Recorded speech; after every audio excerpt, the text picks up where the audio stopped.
Welcome to the Our Forever Smiles podcast, a podcast created to support mothers of children who were born with clefts and those who love them. I'm your host, Laura Arroyo. Hello, and welcome back to the Our Forever Smiles Cleft Mom Diaries and Support podcast. I am Laura Arroyo. Before we jump into this episode, I would like to invite you to join this community to hear conversations with other cleft moms and advocates that will help you feel supported along your journey.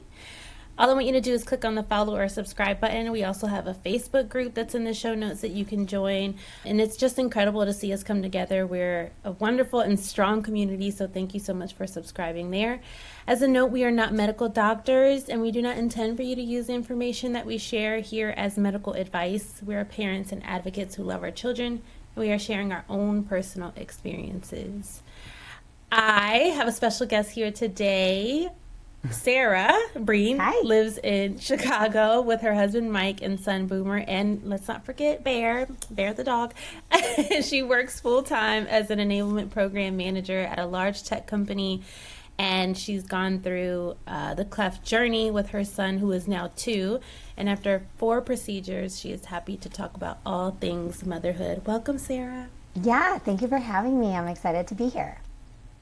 Thank you. Wow. So your son is 2, but he's had 4 procedures. What has he had done so far? Yeah, so at 5.5 months is when he had his lip and nose repair. He was born with a unilateral complete cleft lip and palate, 15 millimeters, which was quite wide through his nose and palate. So 5.5 months was lip and nose repair. He also got ear tubes put in at that time, which is super common. And then after that, I consider a procedure, he had to go under for stitch removal. So our surgeon puts the infants back under because there's so many stitches in there that it's really traumatizing to keep them awake for it. So I know different surgeons do things different ways, but we had to do the fasting again before stitch removal. But that procedure was super fast, I think like 15 minutes. And so the wake up after anesthesia was a lot easier. But he came out with nose stents, which I wasn't expecting. So definitely talk about that. But so that was 2. And then at 11 months, he had his palate repaired. And then it failed. It fell, which I can talk about, was crazy. So his first palate surgery was unsuccessful. And we had to wait an entire week with his like open palate flapping basically in the breeze until an OR opened at our hospital for him to get it stitched back in. So that was 4 procedures in 11 months that he had to be put under anesthesia. Wow. Oh, yeah. That's so wild. Okay. It was. So they opted to put the tubes in during lip repair? Yes, at 5.5 months. Mm-hmm. Yeah. And we just had his 2-year checkup, and actually one of the tubes fell out and one is still in, which I know is super common, which I didn't really know until I looked into it. They said as long as he's not getting chronic ear infections, he may not have to get another set in. But if he is getting ear infections, then he's eligible for another set. But as of right now, we don't need another set of tubes. Oh, that's so interesting. It's so interesting how teams do things so differently. I actually have never heard of the way that your team is doing any of this. It's like the way, like the putting them under to remove the stitches and that type of thing. So did he have a lot of stitching because it was so wide, or? I think so. When I asked how many stitches, because you know when little kids get hurt, they're like, I got 6 stitches. And I asked how many he had, and he's like, hundreds. What? Yeah. So like the procedure that took place, and I mean, you can look at the photos, like he looks perfect. It is immaculate what happened at the procedure. But the way they stitch it using both dissolvable and non-dissolvable stitches was, I think, very intricate, which is why they put him under. For palate repair, it was all dissolvable stitches, so he didn't need stitch removal. But for the nose and lip repair, it was a combination of dissolvable and undissolvable stitches. So that's why it was like a whole another procedure for the removal 1 week later. Hi, I am so sorry to interrupt the show, but I just want to tell you about today's sponsor. Today's show sponsor is Sienna Dawn Media Integrated Marketing Agency. Sienna Dawn Media is more than just a marketing agency. They are your partners in progress. Their mission is simple: to alleviate marketing bandwidth, allowing creative business owners to focus on what they set out to do. create. Sienna Dawn Media empowers creatives to thrive without the burden of managing their own social media and marketing campaigns. Visit siennaDawnMedia.com. Okay, I can go on this whole tangent about like each repair, but I usually start off in the beginning, right? Like when you found out about your diagnosis and what that was like. Now, is Boomer your only child? Yes. And similar to you, I'm one and done, which I said even prior. I said prior to even being pregnant. I said to my husband, I was 35, and I was like, and he always wanted to have kids. I was never someone who was like, I need and want to have children. Like, I've been very open and honest with people about my journey and that. And I was like, I said to my husband, and he knew that, but I said, okay, I'm 35, and if we are going to do this, we need to try, and I'm willing to try, and if we get one, that's it. I said it from the beginning, and then we got one, and it was challenging, and I was like, this just like solidifies it all even more, that I do not want to go back into that newborn hell again. With or without cleft diagnosis, etc., that journey was not for me, especially at this point in my life. And so I'm so thankful and happy to have one amazing, thriving 2-year-old and not have to think like, oh, when am I bringing in another family member? Like, we are good. I am capped out. I know what I can handle, and like, that's a wrap. So ready to just move forward. And it's funny, I have friends who, have multiple kids and they save everything, like newborn clothes and everything. And like, as soon as Boomer is done with something, I'm like, put it on the curb. I'm like, get rid of it. I don't want to see it again. I don't want to be reminded of that stage. So I'm just like always like giving things away on Facebook, passing on to the next people, mailing people like clothes that he never wore. So yes, Boomer, long way of saying yes. Boomer is our one and only, and excited to never do that again.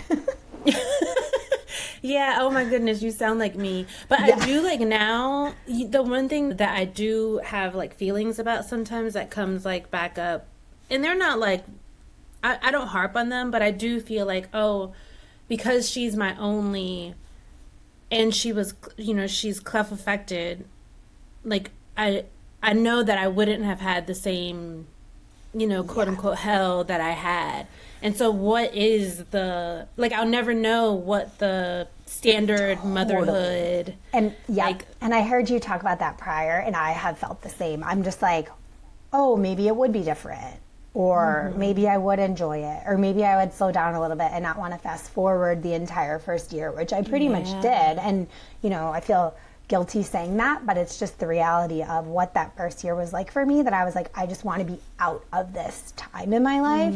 And I see people are like, oh my God, enjoy the newborn bubble. I'm like, 0%. There was, I did not. And so I'm like, I do sometimes envy, others and my friends who are like, oh my God, I love having a newborn. And like, we're just like so cozy all the time. And I'm just like, you know what? That is your journey, and that was not mine. And so, like you said, I try not to harp on it, but agree with you 100%. Like, what would happen if we had a second? Would it be easier? Would it be harder? I mean, regardless, it would be different. But yeah, I totally hear you on that, but I'm still like, okay, I felt it. I acknowledged it. Moving on. Yeah, we've already made the decision, so it's just like whatever. But, and then also, I don't know if I've shared, no, I've shared here, but maybe you don't know this, but Tyrone also has other children. So got it, blended family. She has other siblings, Good, I love that. How old are they? Yeah. Her sister, she's the middle child, she's 7. And then he has an older son. But, they're all really close, and good. Yeah, so it's worked out. Like, we're totally at capacity fine for children at your house. Yeah. So yeah, totally get it. And so yeah, people do give me, crap sometimes. It's like, oh, he's an only, like he's going to be spoiled or he's going to be lonely. And I'm like, absolutely not. First of all, and we'll talk about this, he goes to daycare every day. He has been going to the same daycare since he's 5 months old. He has more friends than most people I know who've been on this earth for 20 plus years. He's been on this earth 2 years, and he is surrounded by people at all times. And then I have a lot of first cousins we had 5 babies within like the same 12 months. So he has like all of these, I guess, second cousins on my side and Mike's side. And then my best friends, like my two best friends from growing up have kids almost Boomer's same exact age.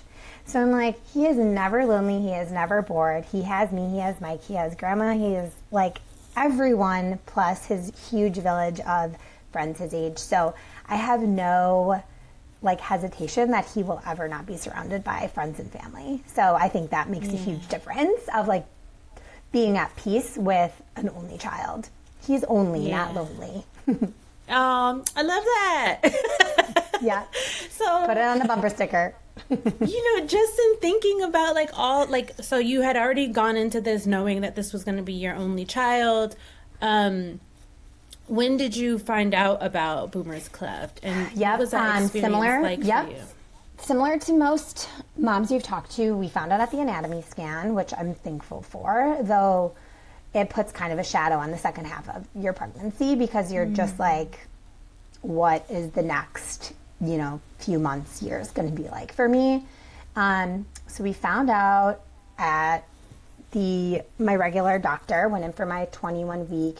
We actually had a student. I go to a learning hospital. It's like one of the best learning hospitals in the country, but we had a student tech and it wasn't a good experience. And he like left the room and I was like, huh.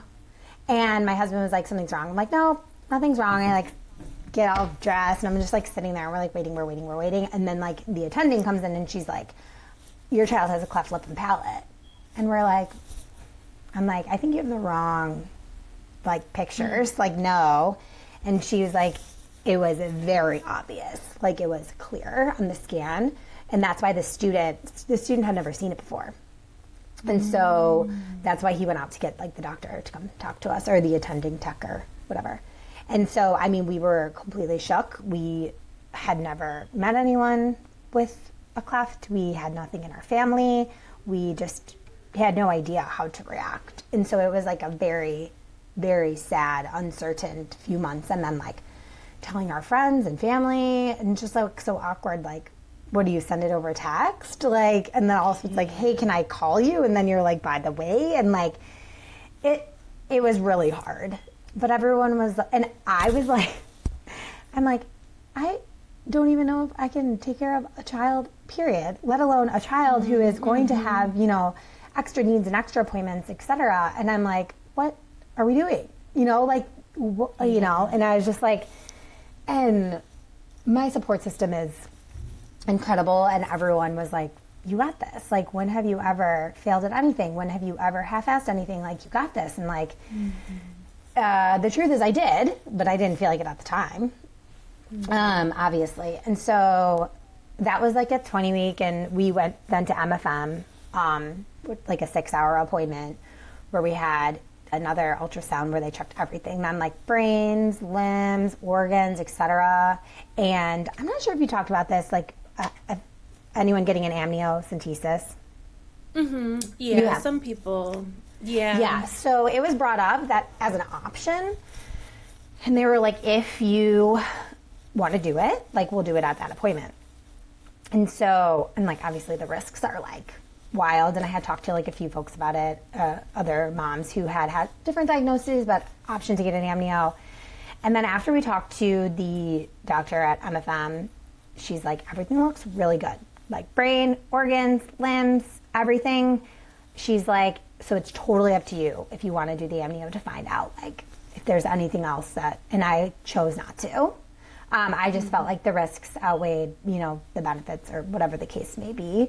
So I opted out of the amniocentesis and happy that I did because everything came out kind of as expected. But yeah, that appointment was intense, but they took really good care of us and made us comfortable. And we talked to social workers and met our surgeon, who is also part of our village at the time. And I mean, he was drawing pictures and showing us slides of like work that he's done and really just put us at ease that like, we're going to get through this. It's going to be heavy. There's going to be a lot of appointments. We already have had way more appointments than anyone else I had ever known who's had a child. And I was like, 25 weeks pregnant at the time. So that part was hard, but also reassuring in that like, I know I'm in good hands. I live in a major city with one of the best hospitals in the country, and the means to get to this cleft team that's less than a mile from my house, like, not everyone has that. And Yeah. I know that we were fortunate in that regard. You know, there's women on the Facebook group who are like, I live in a state where there's no cleft team. I'm like, there's literally 6 within the greater Chicago area. 6 like renowned cleft teams that I would trust. And women are flying across the country to like see surgeons, whereas I have one of the best surgeons in my backyard. So that did help. And not having other children who I have to like get childcare for while I go to appointments with my son, which I know is like a whole other thing. It's like, what do you do with your 3-year-old when you have to take your newborn to their cleft appointment, which we were going weekly, you know? So all of that being said, MFM went well. And then my pregnancy kind of continued as normal. And my L&D was the easiest, most textbook labor and delivery you could ask for. I pushed for 15 minutes. And yeah, 0 drama, like great experience. And when I saw Boomer, I knew exactly what he was going to look like and like 0 surprises. And I was like, okay, like, let's do this, you know? And he was healthy, and we got like one of the nicest rooms at the hospital with like a lake view. I think they felt bad for us. None of the nurses had ever seen a cleft baby or fed a cleft baby. So that was not amazing. One thing I will recommend is bringing the Dr. Brown's bottles to the hospital. I did not do that, assuming they would have them, and they didn't. They only had Haberman. And so we fed him with Haberman at the hospital and then switched to Dr. Brown's like shortly after we got home, and it made a huge difference. The Haberman bottle is amazing for some people, but Dr. Brown's with the blue discs worked better for us.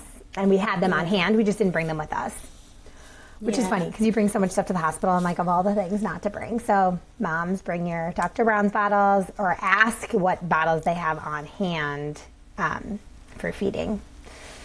Yeah, I always tell moms to bring their bottles with them. I know some people on the groups as well, they're like, no, your hospital will have everything, but I think that it depends on the hospital, right? Like we talk about how some hospitals are like in rural areas, they might be like an hour away, they don't have the resources to, or they don't have like a cleft team even at the hospital. So bring your bottles, bring everything that you're going to need to feel prepared to feed more specifically when your baby is born.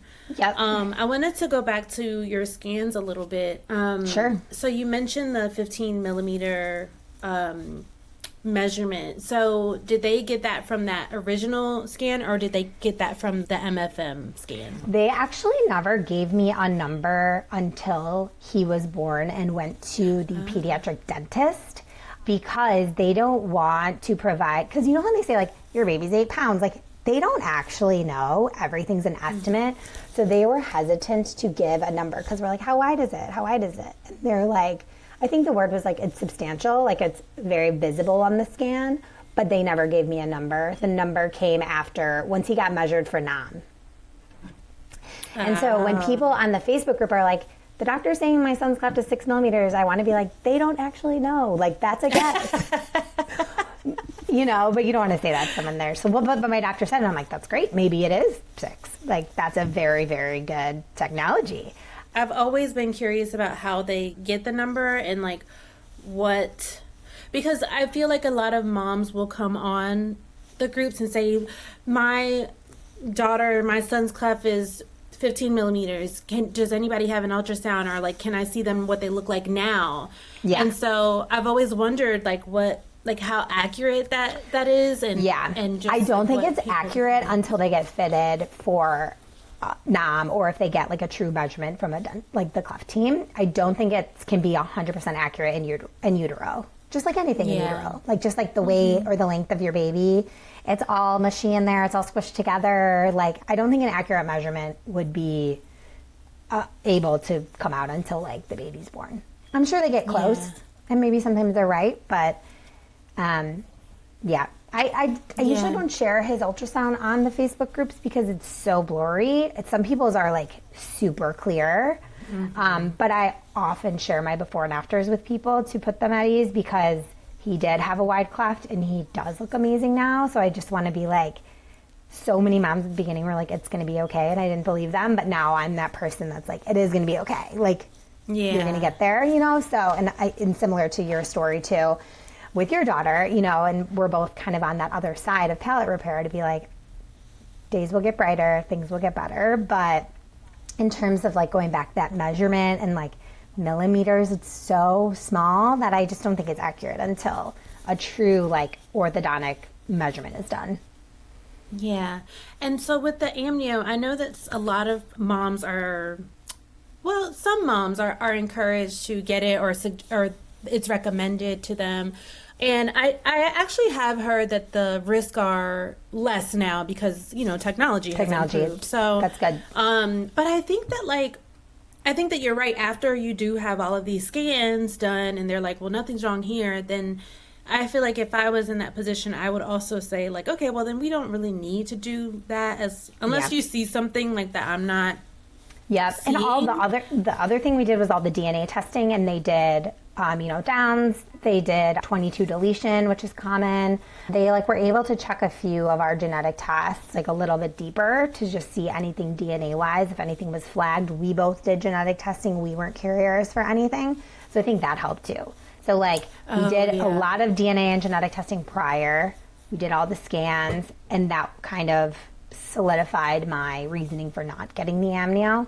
Though I just think it's very case by case, and I think people have to decide. You feel it. Like, I did not want to do it. I was open to it. Had they said like, we have some concerns with his heart or his organs or his liver or like anything else, I would have maybe been like, okay, let's do it. But I knew kind of just like internally that it wasn't necessary for me at that time.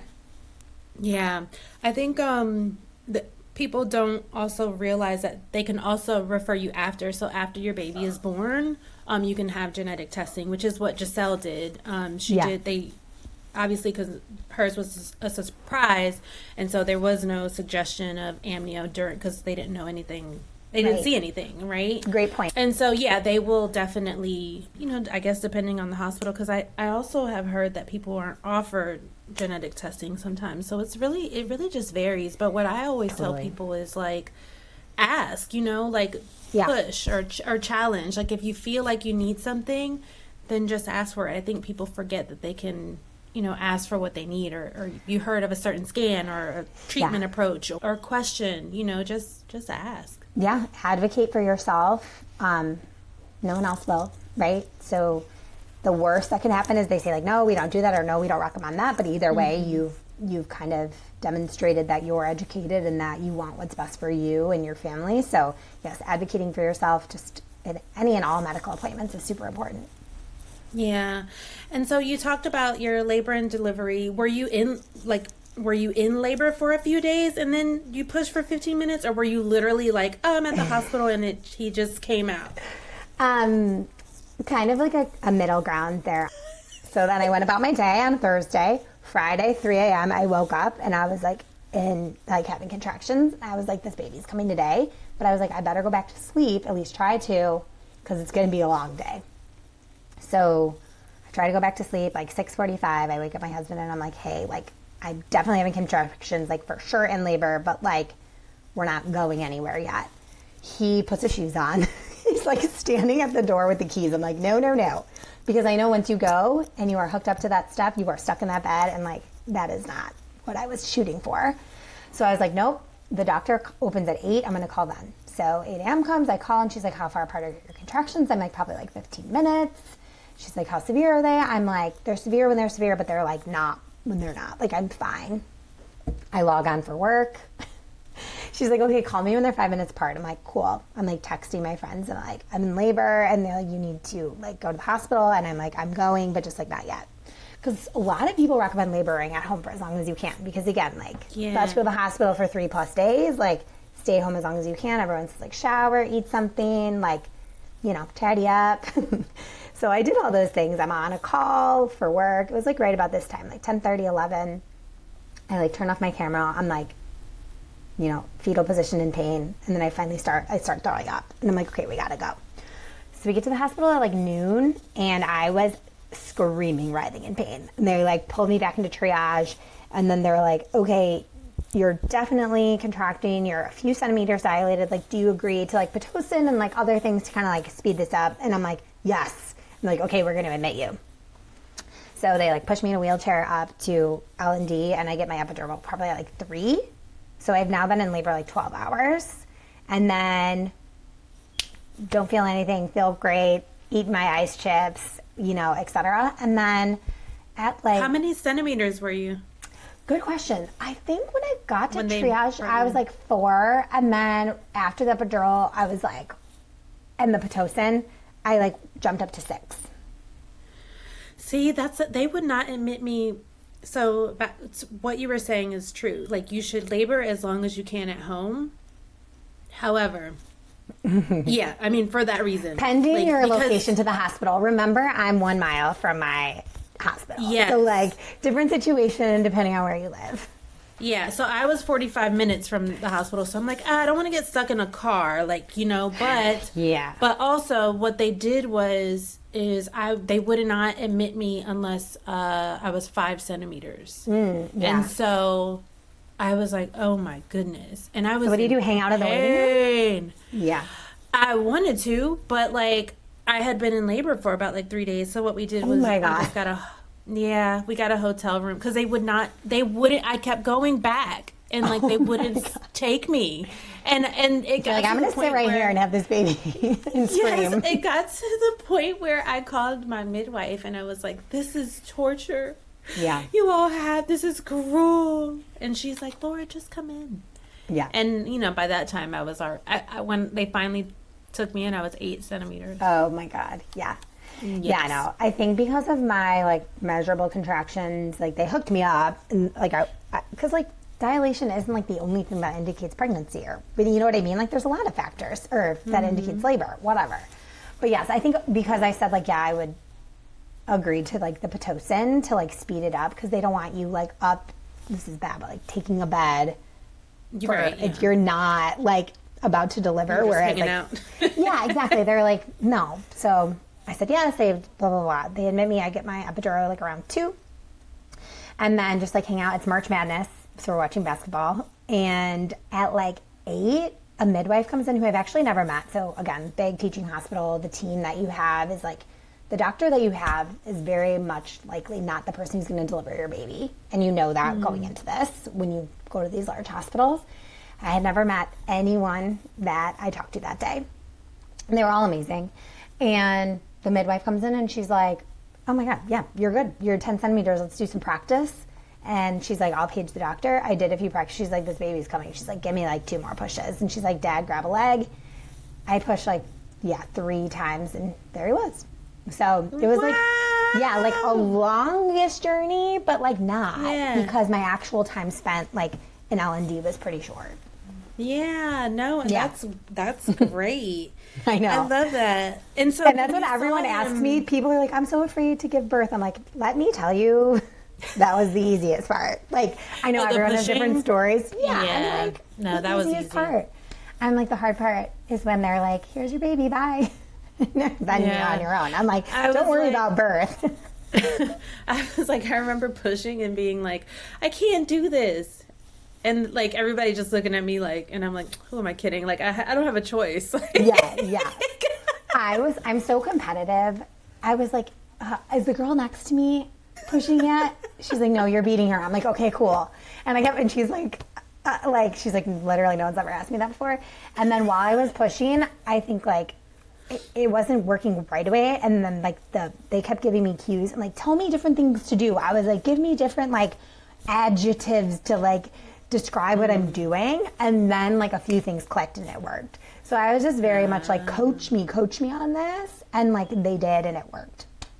Yeah. I also did like all the things that like I curb walked, I did PT, I worked out every day, I walked every day, I ate dates. Like I literally did everything that you can do to have a good L&D, and it like worked.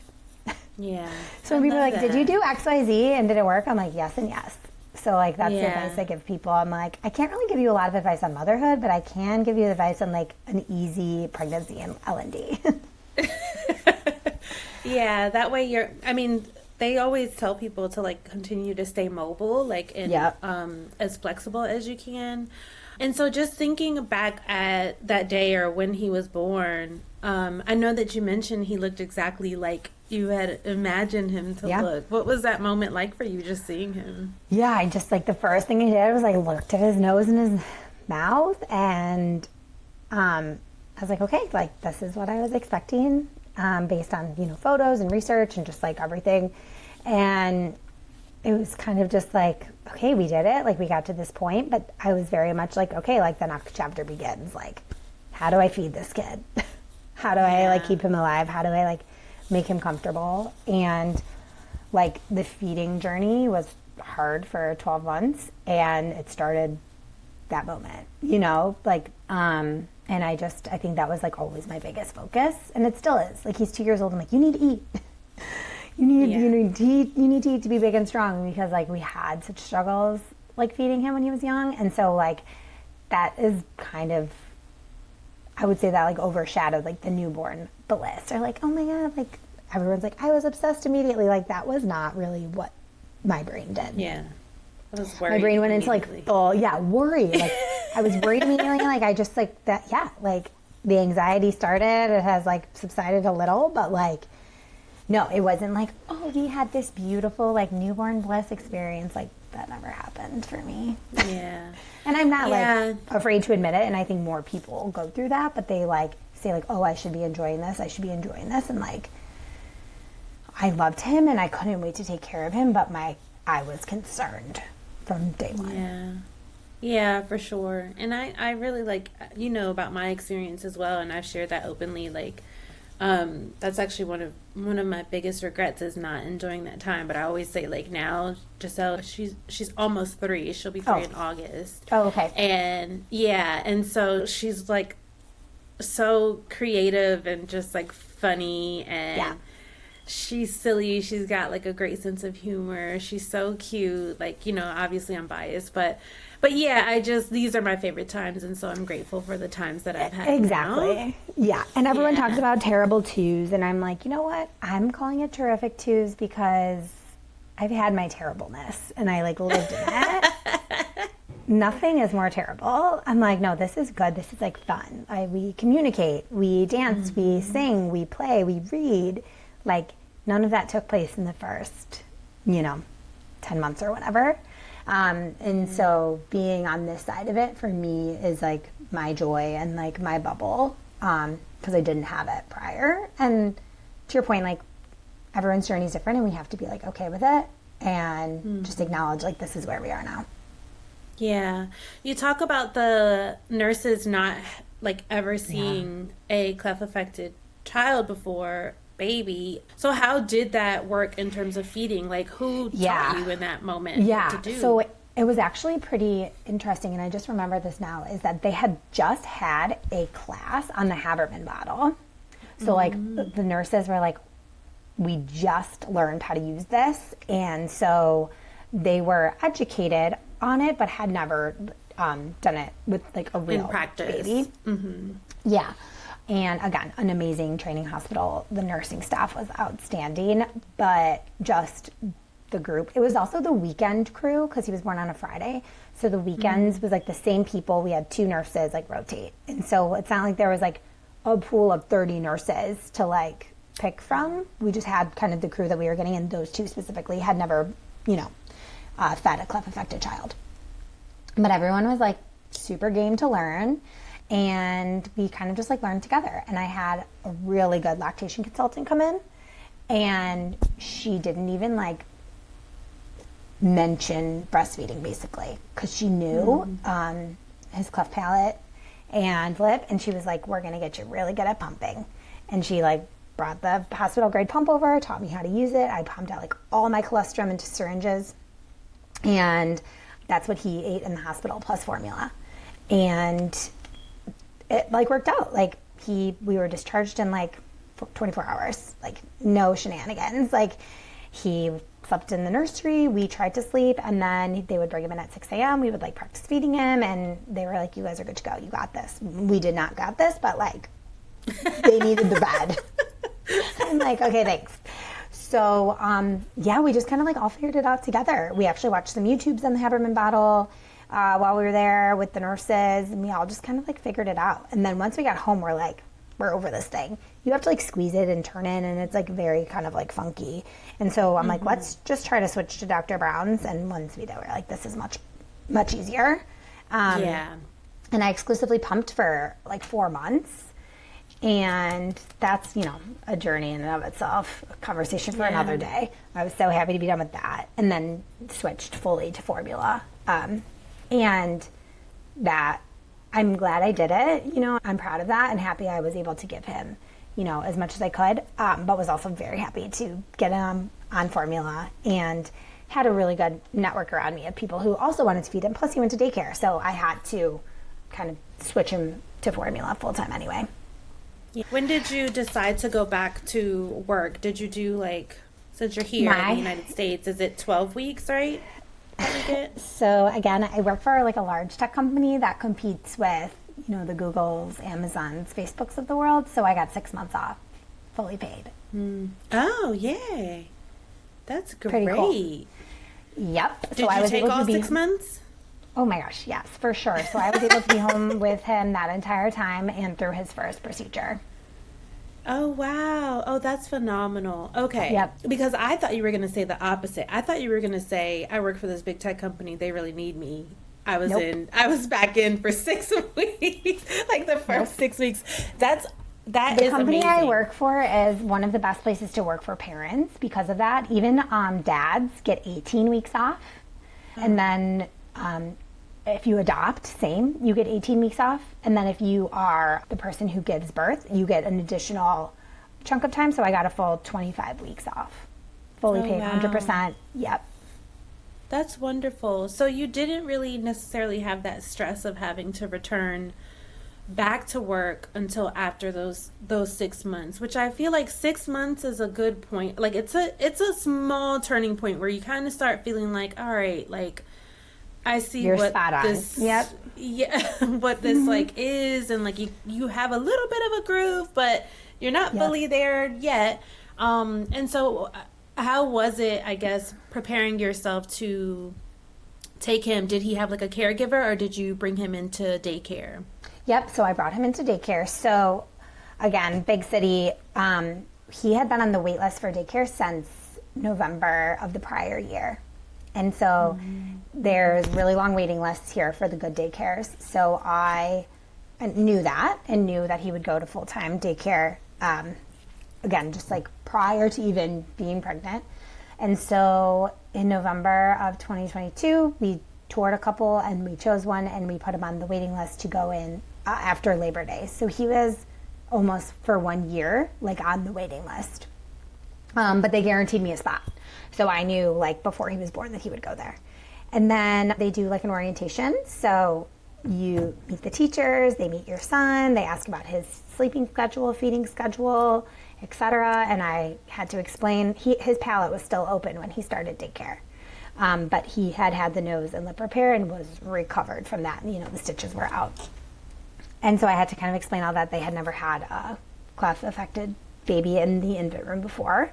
And just kind of like walk them through the bottles. You know, he had his special bottles and everything, but, and then talked about, this is when he eats, this is when he sleeps.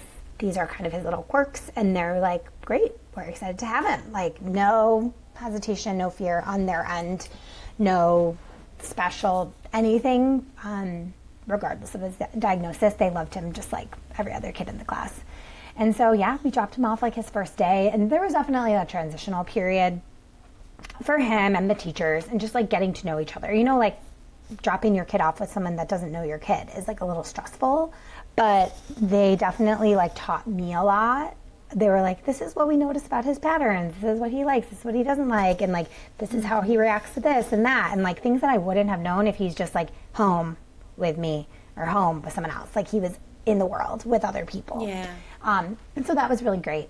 And then I think like a big turning point was when he switched to one nap, which I know like sounds crazy, but the like multiple naps at daycare is really hard. The room is loud. It's not like they're in a little separate room to nap. They all kind of like nap in the same area. So it was like, oh, he didn't really nap today, and he was kind of crabby. And so like we get him home, and he's like is almost asleep by 6 p.m. So we got like no time with him. Yeah, and like 7 months old, and he's like slept 40 minutes the entire day. And so like that transition is hard at daycare. But like the kids are so resilient, and I know every Cleft mom says that, but it's true. They adapt to the people around them as long as they're in like a loving, caring environment. And he was. So once the infant like bit wears off and the multiple naps and like all of that, I would say like daycare gets a lot easier on him, on the teachers, on us, etc. But then when we had to do palate surgery, I had to pull out of daycare, obviously, and I had to take off more work. And then because his first palate surgery failed, I had to take off more work. I got very lucky. I almost had to take short-term disability, but I didn't end up having to. Work was very understanding. Again, fortunate to work for a company that values, their people and wants them to take care of themselves and their families. So I think I took off like 2.5 weeks for the double palate repair situation. And then I had to send him back to daycare with no-nos, which for those of you who are new are like elbow mobilizers, so they can't put their hands in their mouth. And they send pictures from daycare, and in every picture he was wearing them. And they're like, he did great wearing his no-nos. Like everyone, did their part. So yeah, that was a little bit hard, but I think he just wore them for a week, and then he was like fully back to himself, like repaired after like the 3-4 week mark of palate surgery. When you found out about his cleft diagnosis, did you tell them about it, or did you wait until that orientation that you had? I told them in the beginning. Because it was like anything we should know, and I told them just so that it was like, documented and they were aware, but it didn't impact his like placement or anything getting into the daycare. Yeah, I know a lot of parents have that concern, and even have had like daycares tell them like, we can't do this. I've heard that too. Yeah, which is like sad. Yeah, it is sad. Although what I will say with Giselle, I kept her home with me. I work from home, and so I kept her home with me as well, but I brought someone in to care for her. But I had every intention on sending her to daycare, and I would have sent her to daycare. However, Giselle used to choke a lot. Yeah. And I had some really scary experiences with her choking. Yeah. And so I just didn't know how I was going to, how she was going to Totally manage fair. and stuff like that. Yeah. And so, but I kept working through, and I just had someone like come in. That's good. Yeah. It started with, I just need a little bit of help, to her kind of just being full time. And then at the 1 year mark, because Giselle had her repair at 10 months, she went into daycare. And like you, I am a big daycare advocate, because I find that she has, like, before we got on, we talked a little bit about this, but they do what I cannot do. And so I've really appreciated the people that have cared for her and been involved in just helping her grow and develop and into who she is today and who she will continue to be. I don't regret that decision at all, and will continue on that path. Yeah. We live in a small condo. We don't have a ton of room for toy storage, educational toys. And then when we drop him at daycare, it is a classroom that is built for kids his age. They do art every day. They do music every day. He's tracing letters. He knew his alphabet when he was 1.5. He can count to 20. He's 2 years old. He knows every color. He knows every shape. Like, he would not get that from me. And I'm actually a former teacher. I taught high school English for 5 years. Went to college for education. I cannot do what the infant, toddler, and daycare teachers too. They are built different, and they are our village. Like, I am so confident that I am the person that I am today, and Boomer is who he is today because of them. And I will say that to anyone all day long. So, is it expensive? Yes. Oh, is it worth it? God, yes. Is it worth it? And do I regret? Is it worth it? Yes, 100%. And I regret not 1 minute that he has spent in that school. And I'm thankful for them every day, same as you. So if you needed some pro daycare people, we are here. Yeah, it's us. So I know you mentioned like getting on the wait list and stuff. And what do you think are some other things that kind of like help the staff prepare for Boomer, or like what are some other like tips that you may have that you feel like were helpful? Yeah, I think it's very much too, like going back to advocating for yourself, it's advocating for your child and their schedule. Like if your kid takes 3 naps a day, tell them at daycare that he needs 3 naps a day, or they at least need to try. Boomer was not, I never was good at like a feeding schedule. Like, oh, feed your baby every 3 hours. I'm like, no, we just like do what we can over here. And I told them that. I'm like, feed kind of based on cues, on demand, is he crabby, etc. We then got him to a feeding schedule because of daycare actually. But I just told them that like, I'm going to give you a ton of bottles, have him drink what he drinks, you know, etc. And so I just advocated for him. I wrote it all down. And then as he got older, like we evolved that schedule and it worked really, really well. The other thing was just having like your Dr. Brown's bottles, your little like, there's like these bands on Amazon that you can label them with dry erase marker, because by law, all the bottles have to be labeled with name, ingredients, and how much. So you say like Boomer Breen, 4 ounces, formula, or like the child's name, how many ounces in breast milk. And then because if the daycare gets audited by the state or the city and they open the fridge, it has to be like very clear what's in there, like breast milk, formula, who's it for, etc. So just having those, that already. He was able to have a sleep sack in the crib at daycare, but he couldn't have anything else. They're very good about the safe sleep laws. So like no lovey, no nothing. And so that was a little bit hard because he's not a passy kid because of the cleft. He was a lovey kid. So he always like slept with a lovey. So that was kind of a hard transition, but I was just like, I wish I was more prepared. Like, okay, he's not going to have his lovey at school. Like, let's just like mentally soak that in for a little bit. I kept trying to like sneak it in his bag. And they're like, safe sleep, no loveys. Now that he's 2 and sleeps on a cot, which is like hilarious, he can have his lovey, which makes a huge difference. So yeah, I just think like preparing for daycare, labeling everything, having your bottles, having your cooler ready to go, writing out his schedule, and then just like communicating with the teachers. People are like, I don't know how his day was. I'm like, just ask.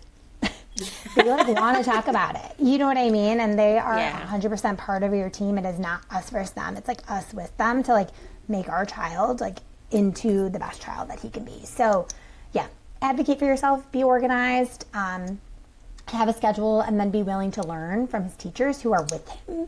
Like they were with him during the week more than I was. And I know that's like hard for people to understand. It's like, oh my God, how could you let someone do that? But it's like, they are better at it than I am. And he thrived. And also the other thing I would say is, like shop around. Like if you don't like a daycare near you, like shop around. Maybe there's a good in-home daycare somewhere, which those are great in certain communities. I was also open to doing like a nanny share at one point, like 3 or 4 kids, you know, again, out of the home because we're both working and we don't have all of the tools and educational resources to provide. So just do your research and, you know, be open to like different opportunities that healthcare or childcare provides, because not every single family, not every single thing works for every single family. Like everyone's different.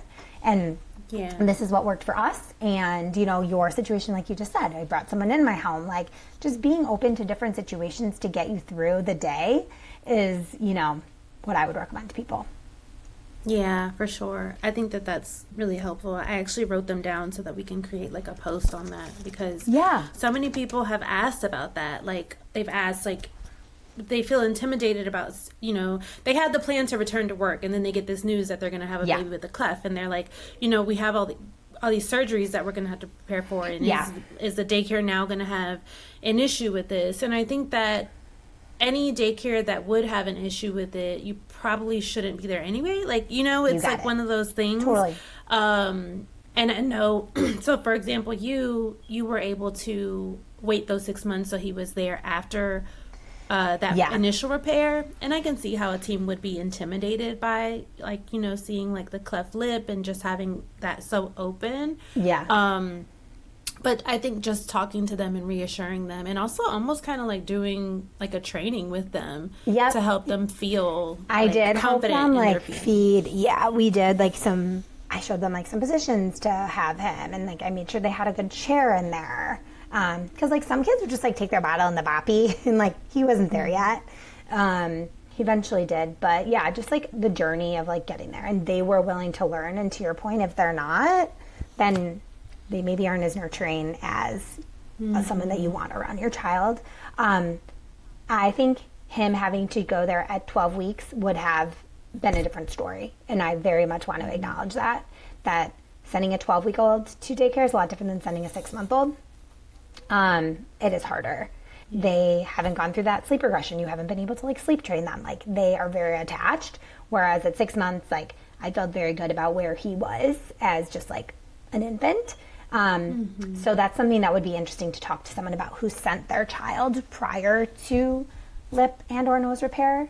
And there is someone at our school, like Boomer ended up being in a class with another Clefty, which was like this crazy coincidence. Yeah. And the mom is, we actually are, obviously she also works at the daycare. So I know her. She actually saw me on the Facebook group. Like it's this whole crazy, like small world situation. Wow.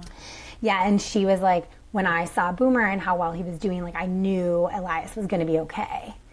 And I just think it was like... She was having her son after? Or she, yes. So she saw Boomer, knew he was a Clefty. She then, Elias was born and then joined the class, still with open cleft. He didn't have impacted palate. Yeah, he was cleft lip only, so his palate wasn't impacted. But he did like come to school with his nose stents in, and they did their best to like keep him in and everything. So yeah, 2 Clefties in this like very small daycare, and they're like 6 months apart. I know. And so she's like, I love watching Boomer grow and thrive. Like I know that Elias is going to be okay because of him, and like it's just been like it was kind of like fate like brought us together. Yeah. It's pretty crazy, but yeah. So I am fortunate that this daycare was like willing to learn, and now they're pros. They've had, you know, for sure. 2 Clefties. They're like, bring them on in. So yeah, pretty unique story and situation that we had. Yeah, they're like happens all the time.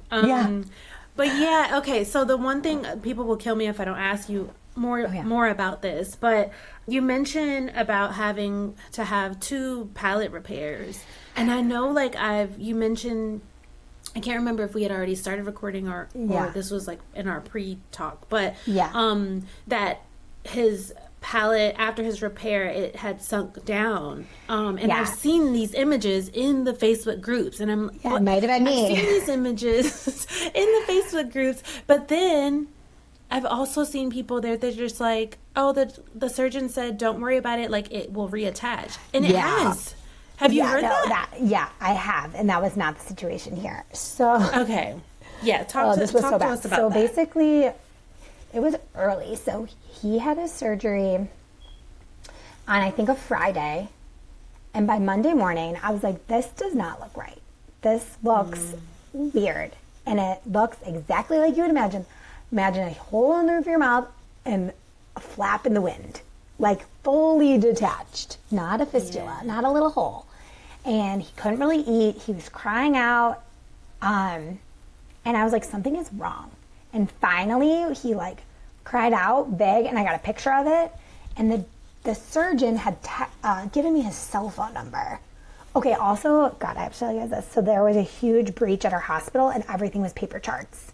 There was no, it wasn't like my chart was not working, which is like how you message a doctor.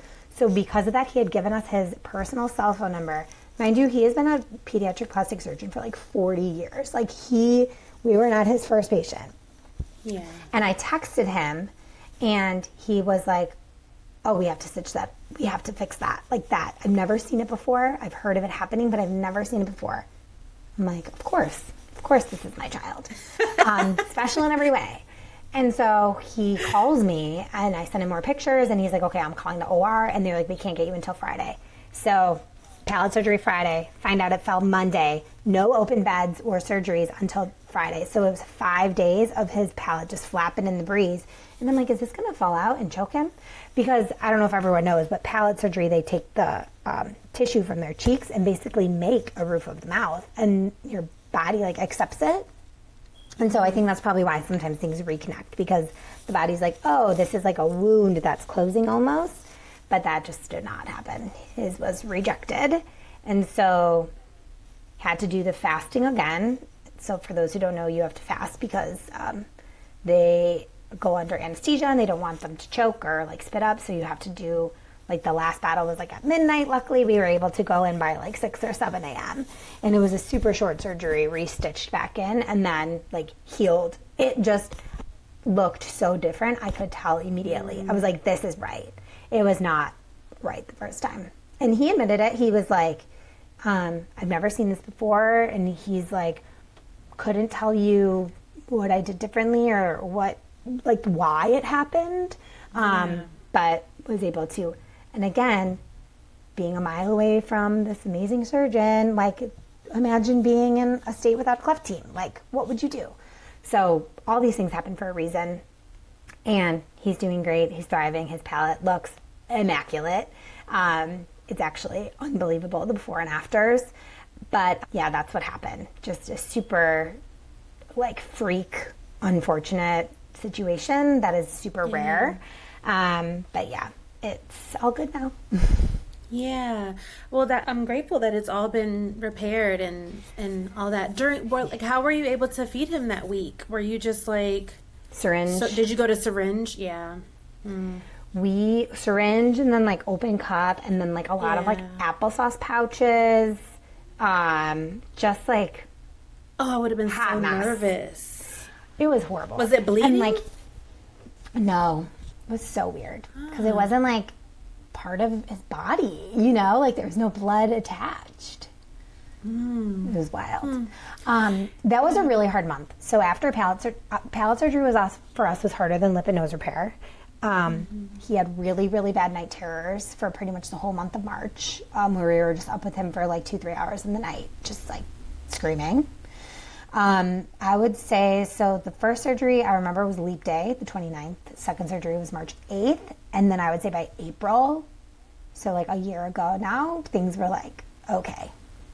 Yeah. And so that was the entire first 12 months of his life, was like surgery, recover, sleep regression, got COVID, like just like the craziest time. And I look back at pictures and I'm like, oh, we did have some cute photos. But like for the most part, I'm like, this was dark days. Yeah. Yeah. Yeah. I mean, eventually I look back now and I do, like, now I think about how like cute she is and stuff like that. I know. And I'm like, sometimes I'm like, do I even remember this day? Like I'll look back, like I have a lot of those moments too, but yeah, so he must have just had his second birthday, huh? In March. Yep, March 24th. Yeah, because you mentioned March Madness, so he's still a little early, little 2-year-old. Yeah, he is. He's a fresh two. Yeah, he hasn't made it to, just fair warning, he hasn't made it to his terrific. I know that's what everyone thinks. They're like, okay, you're having such good twos. He's been two for like a day. I'm like, just let me have it. Just let me have it. He hasn't made it. It's like day and night. It really is. It's like one day they just wake up anew, and then especially because he's in daycare, it's like they have this certain I don't know, like a maturity about them. Like their development is so like they just almost like know the way of the world. They have a routine and stuff, and so yeah, it just like his now they start like need. having. He's like, and I'm like, who taught you that? And he'll be like, I need 2. And I'm like, 2? And he like is like, I need 2, blue and green. And like he wants 2 plates at his breakfast. I'm like, yes, okay, there's 2 plates. And then I'm like, that that gets wonderful. That like demanding things and like wanting to have choices, and it's terrific. It's terrific too. It's terrific. He won't wear shoes. He has to wear Crocs. So it's like, we live in Chicago, it's 20 degrees. I'm like, here's my kid in Crocs and socks. Like, have a great day. Like, I just try to keep the peace. I gotta go to work. Yeah. The same. But I mean, just in thinking about like how much he's grown and like how you've been able to like grow with him, what is something that you wish people knew about children that are born with cleft lip and palate? Yeah. So everyone says this, and I have to say it too, because I'm on the other side, is that it does get easier. I refused to believe it. I'm like, this is so hard. Motherhood is impossible. Why do people do this to themselves? And why do they do it like 3, 4, 5 times, like all these people with all these kids? And the truth, I'm like, how? But the truth is that it is worth it, and they are strong. They're stronger than us, I would say. They're less impacted, by the trauma and like what I feel and what I remember. He doesn't. And it doesn't mean it wasn't hard and that it wasn't bad for him, but he's so resilient and he's such a bright light now that I never thought I would get here. I'm like, I'm not going to make it. There's no chance. There's no chance we make it to 2. And well, it was like, there's no chance we make it to 6 months. There's no chance we make it to 12 months. There's no chance we make it to 1.5. And like each milestone, I'm like, oh, and I remember being like, he's never going to roll over. He's never going to sit. He's never going to crawl. He's never going to walk. You should see him running, like playing baseball, playing soccer. Like all of the craziness never happened. And all my worry of like, oh my God, he'll never be able to like take a toy and like do a puzzle.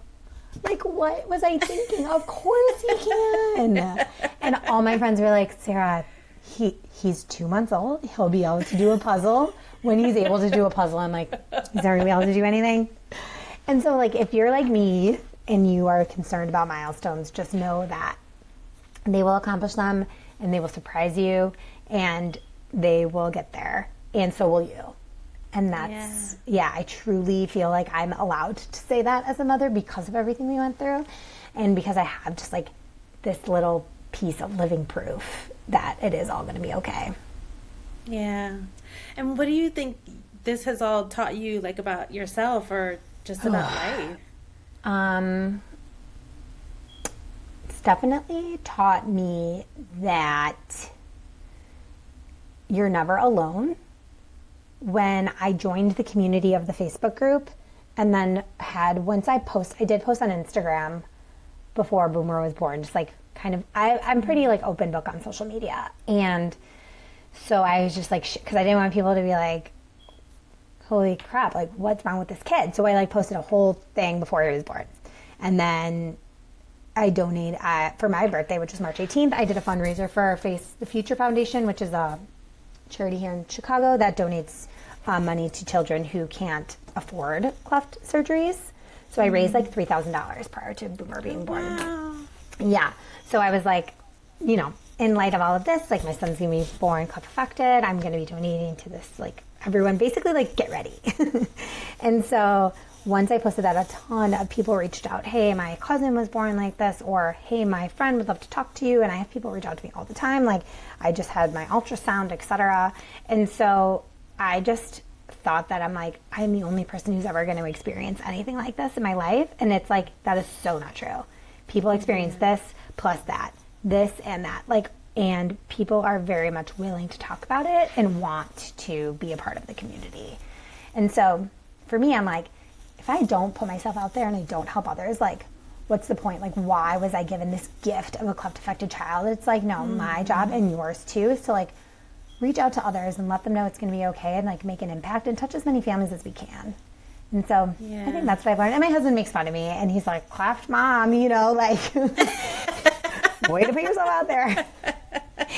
And I'm just like, it's a thing and like people need it. And I'm like, the community is strong. And like, I see these posts in the Facebook group that's like, I'm 19, this is my first kid, like, I don't have healthcare insurance. And I'm like, God, I am so lucky. I was 35, I had a full-time job, I had 6 months leave, I had this like world-renowned surgeon down the street, like all these boxes that I could check and like, I'm okay. And so it's like the least I can do is help someone who, you know, just needs like someone to listen to them.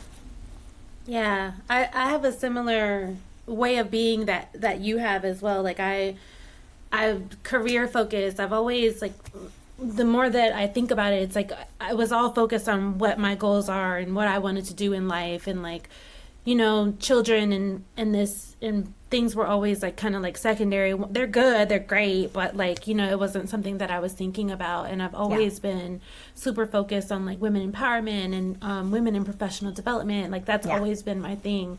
And I think that this thing that happened to me in particular, that happened to both of us, is like, oh, this has brought out an entirely new like view on life, and I didn't choose it. Like it just chose me. And so like sometimes it is kind of like this feeling of like, oh, you know, Cleft mom or whatever, like this identity that you've like taken on.